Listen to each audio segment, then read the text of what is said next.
What is going on, everybody? Wally here with some Battlefield 4 on the Rush map of Operation Metro.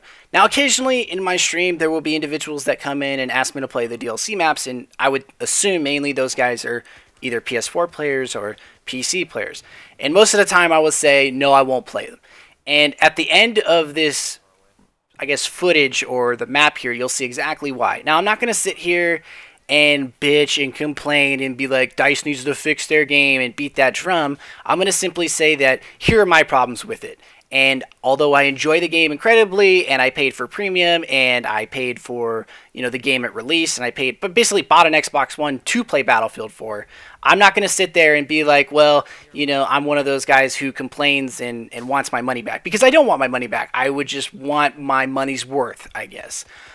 But basically, I would say that the game runs particularly well. In this video, I'm using my standard setup, a Scar H, Coyote sight, running the vertical grip, flash hider, and a laser sight.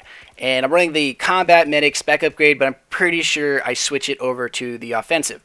Now, I really enjoy this map, and this was the BF3 beta map back in the day, so it was incredibly enjoyable for a lot of people, myself included. Although I'll be 100% honest with you, back in the BF3 beta, I'm not sure, or I wasn't sure if I was even going to buy the game. I was like, I'm done. I'm pretty sure I'm done. That changed, obviously, and I put like 2,000 hours into BF3, and I played a lot of competitive, and I played with a great group of individuals. I got an opportunity to play for a lot of teams and had a great time. So it was something that, like, I'm definitely glad I did. But for Battlefield 4, it's a little bit different. The beta for me was fantastic. I loved the game. I loved the beta. I put a lot of time into the beta. I had the opportunity to go to London with a great group of individuals and had a lot of fun there. And really, I was just incredibly excited after London to be like playing Xbox One on Battlefield 4. It just looks so pretty and it feels great. There's no lag. There's 32v32. We get to play exactly like the PC. We get all the same stuff. It's so much fun. I'm so excited. And then the game comes out. And then it's basically like we got hit in the face. And it's understandable. Every single launch title, every launch has their hiccups. It's like World of Warcraft, of course, had them.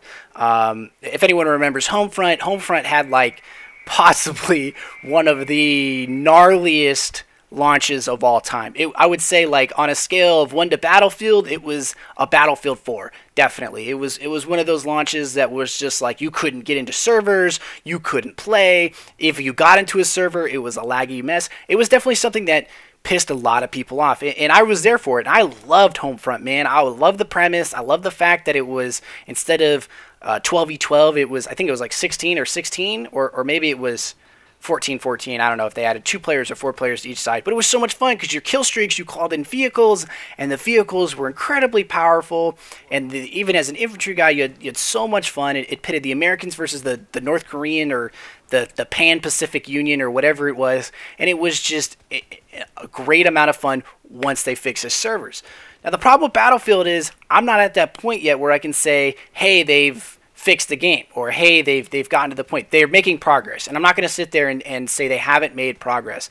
But the problems you'll see in this video, where just the lag is 90% of the reason I won't play DLC maps, and I'll stay away from them. You don't see this on China Rising. You will not see this kind of lag on China Rising, and I don't get why.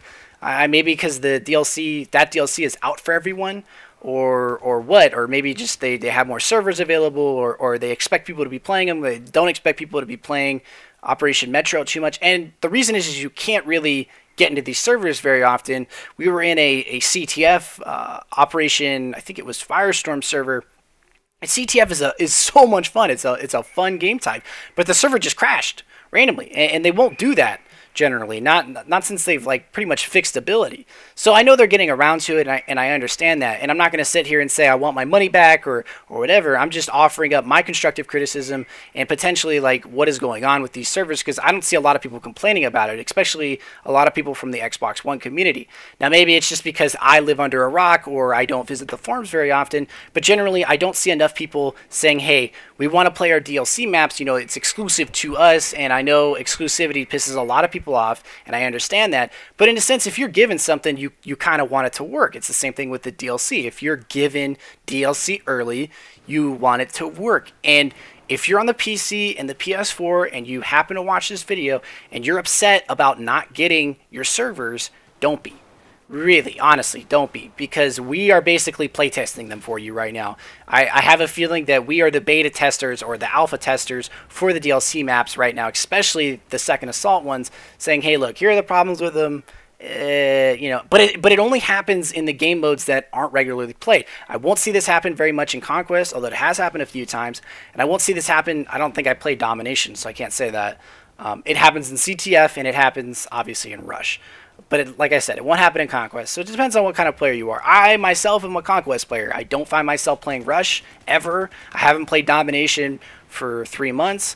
I don't play Obliteration anymore because I just enjoy more things on the map to shoot at. And I don't play TDM because I don't play TDM.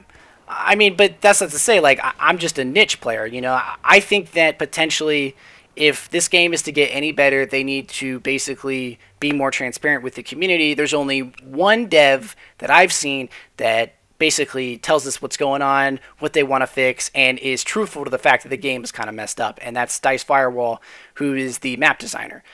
You know, the rest of them are kind of, you know, placated off. Alan Kurtz has opened up a little bit, but I think we as an Xbox One community and we as a community in general need to be a little bit more vocal when it comes to some of the problems. Not be assholes, but be like, hey, here are the problems. Here's some footage we want you to take a look at. What can you do to fix this, or where is this on your to-do list? But that'll pretty much do it for me. I know I didn't want to get ranty in this, but this is just, you know, this is the reason I don't play DLC. Although I love the DLC, I love the maps, they're nostalgic, but this is 90% of the reason. I apologize, you know, for the laggy gameplay, but I wanted to show you guys this. But that'll do it for me, ladies and gentlemen. I love you all. I hope you guys enjoyed. I'm out. Peace.